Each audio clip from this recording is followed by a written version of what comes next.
Hoje a gente vai falar de fome, de cérebro, de hipotálamo, de termômetro da fome, de sabotagem, né? E vamos responder a pergunta hoje com a gente mais uma vez, endocrinologista, doutora Tassiane Alvarenga. E você deixou uma perguntinha que a gente vai responder. Qual é? A nossa pergunta é, por que quanto mais nós comemos, mais a gente quer comer? Por que isso acontece? Por que isso acontece? Aí é terrível. E outra pergunta que eu vou tentar responder, Carol, é por que para emagrecer o corpo, primeiro a gente tem que emagrecer a mente.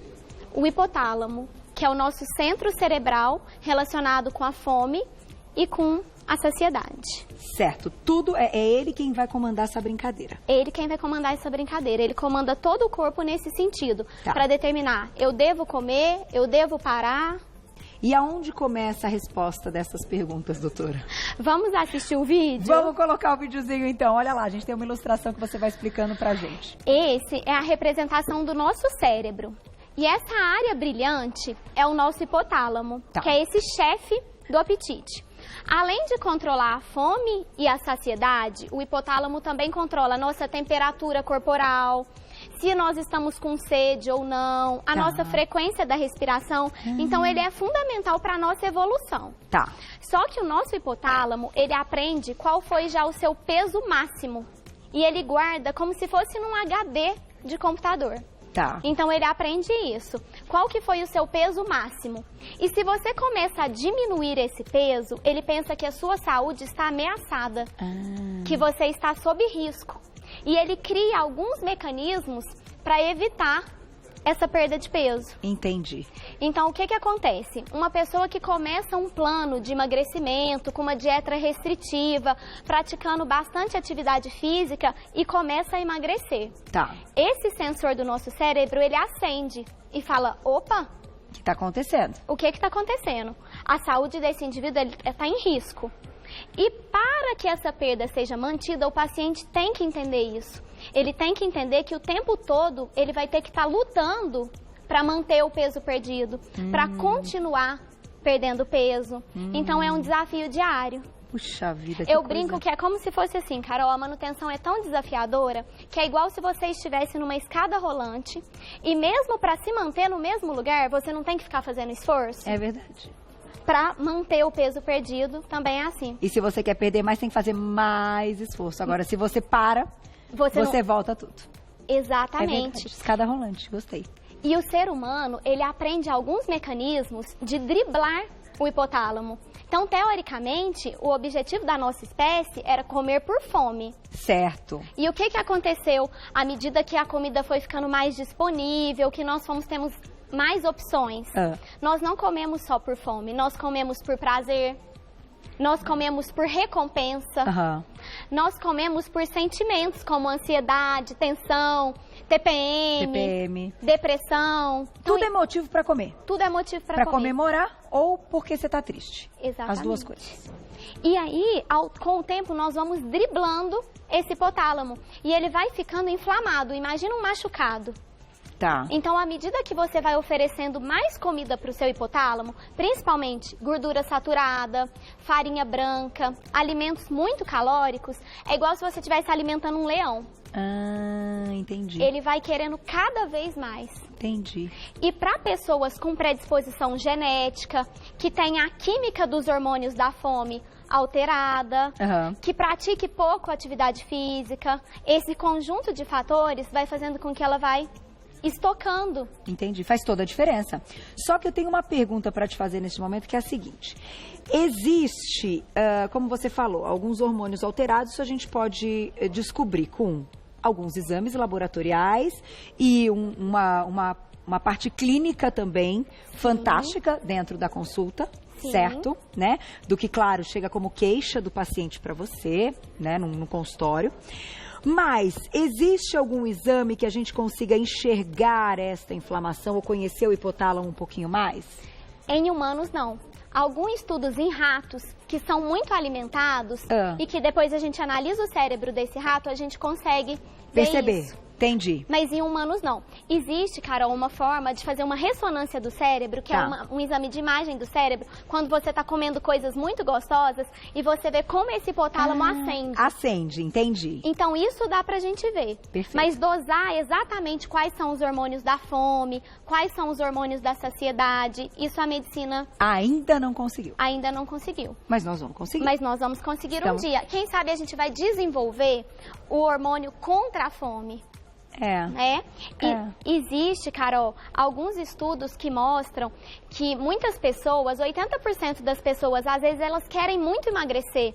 Elas estão se esforçando, estão tentando fazer uma alimentação com baixo teor de calorias, saudável, praticando atividade física e tem dificuldade. Então, muitas vezes, nós endocrinologistas associamos talvez alguma medicação que melhore essa química cerebral. Sim. Que diminua a fome e aumente a saciedade. Que foi uma aula que você deu aqui. A gente falou de todas as possíveis, os possíveis remédios hoje que podem ser utilizados. Com muito critério, sempre dentro de um plano de emagrecimento. E orientação. Só que, vamos para a perguntinha do público e daqui a pouquinho eu junto tudo. Na tela, olha lá. Uma aula, hein? Obrigada, Adri, um beijo pra você. Tenho 42 anos, estou na menopausa e me sinto ansiosa e como demais. Isso pode ter ligação com o hipotálamo, com a menopausa ou com a ansiedade. Aí ela juntou um quadro que pode ter tudo junto. Sim, mas é legal pra gente fazer algumas considerações. O que acontece com o nosso hipotálamo? Ele está muito relacionado com algumas substâncias. E na menopausa nós temos uma queda dos hormônios femininos. E junto com isso cai a serotonina, que é um hormônio muito importante para a saciedade, para aquela sensação de bem-estar. E de aquele prazer, né? Aquele prazer.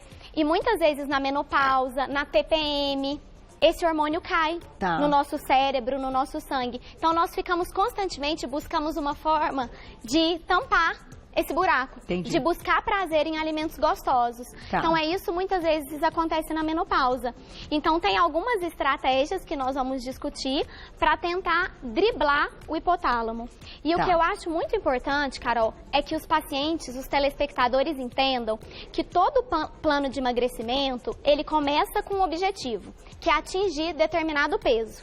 Quando esse peso, que às vezes é o peso ideal e às vezes é um peso possível, uma pessoa que pesa 150 quilos, se ela chegar no 100, muitas vezes está excelente. É verdade, é verdade. E quando ela chega nesse peso, ela acha que o tratamento acabou.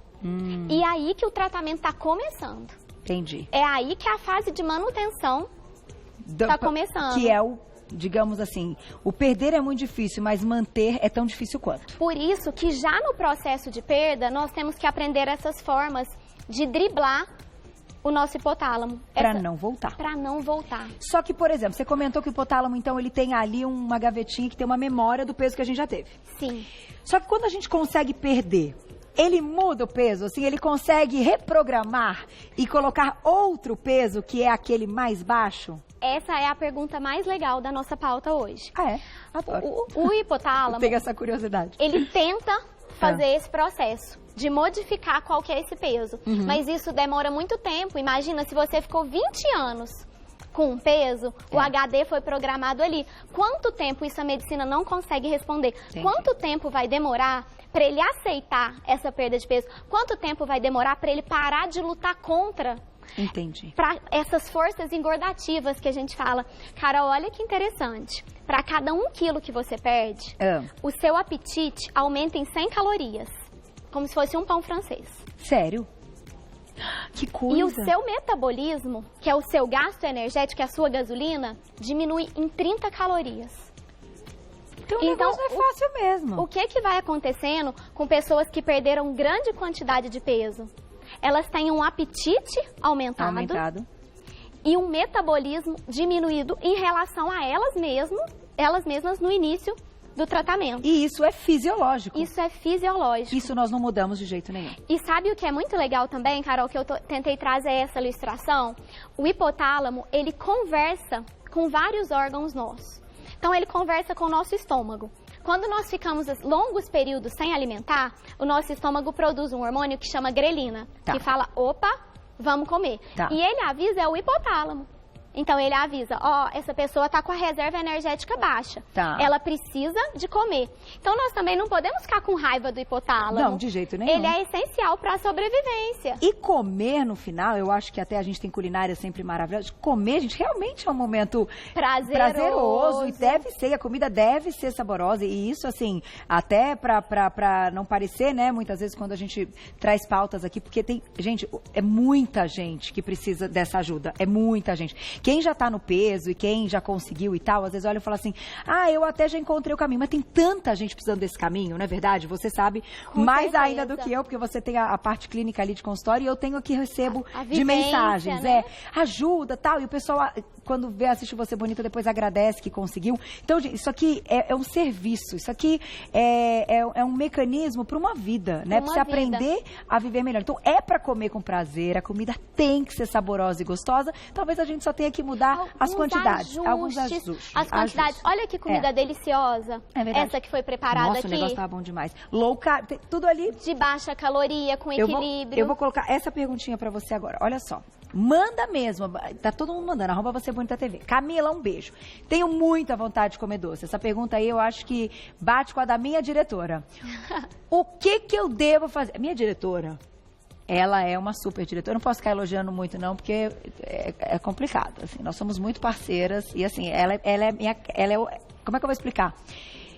Nós somos 2 corpos, 2 cabeças, mas parece que é uma coisa só. Entendeu? Só que ela tá no lugar. É impressionante. Só que minha diretora come muito doce. É uma loucura.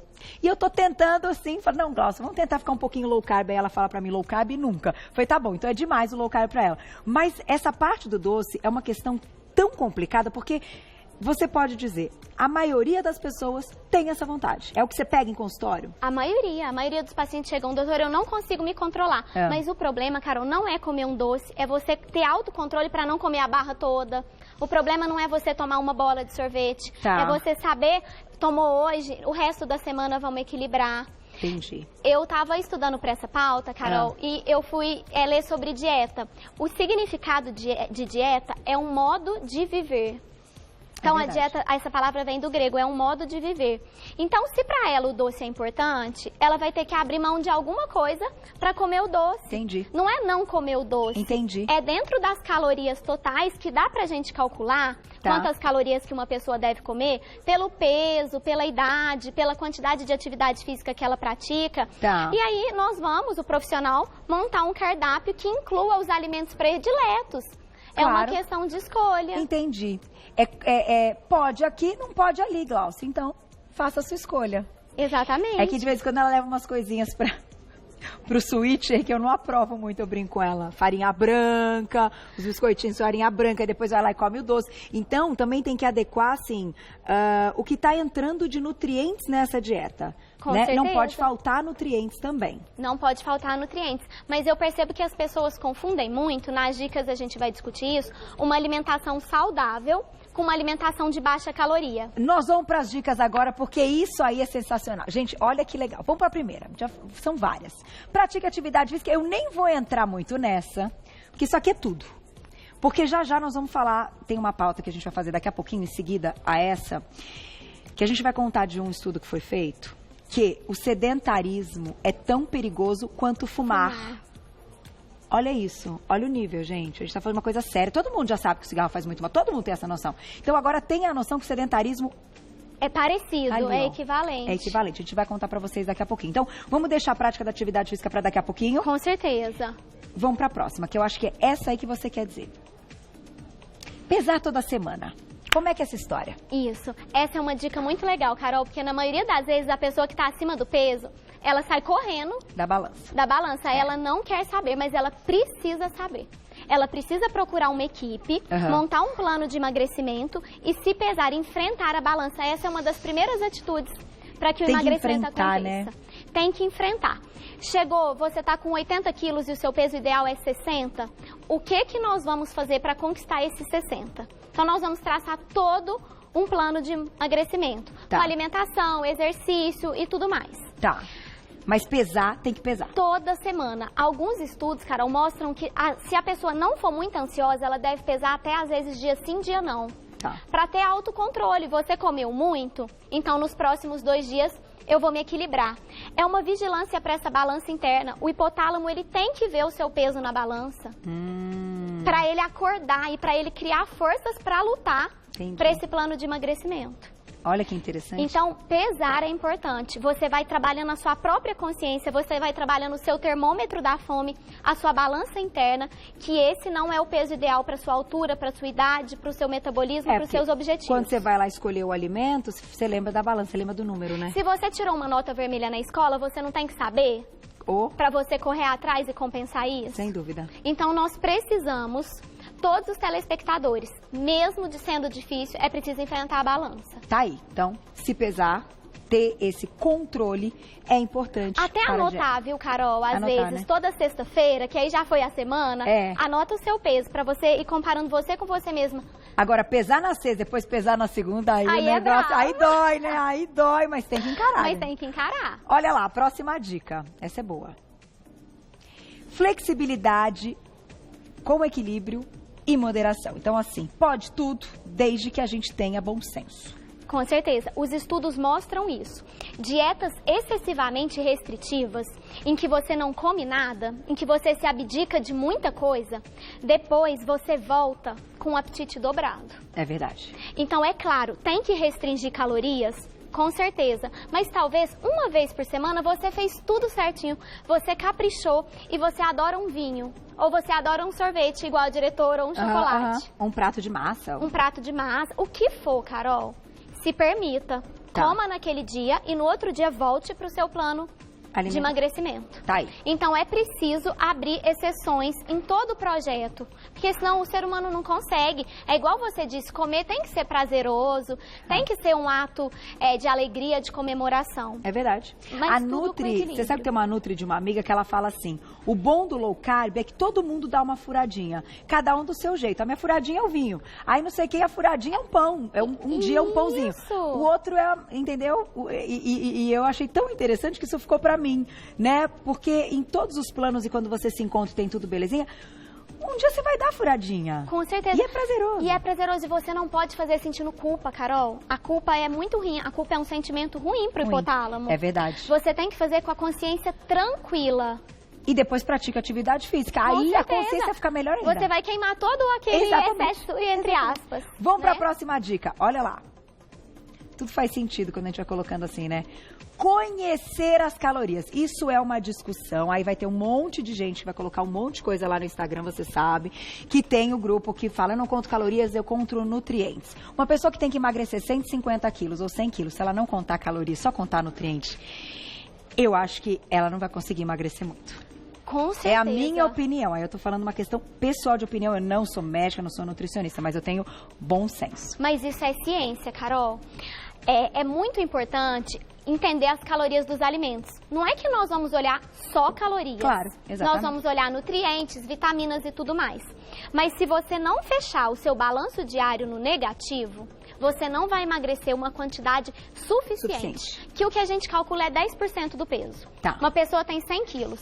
Para a saúde, o que ela precisa de emagrecer? Para melhorar a pressão, o colesterol, a gordura no fígado e tudo mais. Ela tem que emagrecer no mínimo 10% do peso. Certo. E para isso, ela precisa de entender sobre calorias. Um exemplo que eu vejo muito no consultório. A pessoa chega descrevendo que está se alimentando super bem. Ela está tomando suco de laranja no café, no almoço e no jantar. É clássica essa, hein? Suco de laranja é super saudável, mas é muito calórico. Você pode tomar se tiver dentro das calorias diárias a que você propôs para o seu plano de emagrecimento, sim. Mas se você tomar um suco no café, no almoço e na janta, vai sobrar pouquíssimas calorias para as outras coisas. Com certeza. Primeiro, porque é calórico, e aí a gente está falando da caloria. E segundo, porque você está dando um pico de insulina o tempo acumulando todo. Carboidrato o tempo todo. Outro exemplo que eu vejo, que é muito saudável, iogurte com granola e castanha. Iogurte com granola e castanha é super saudável e você tem que ver todas as calorias.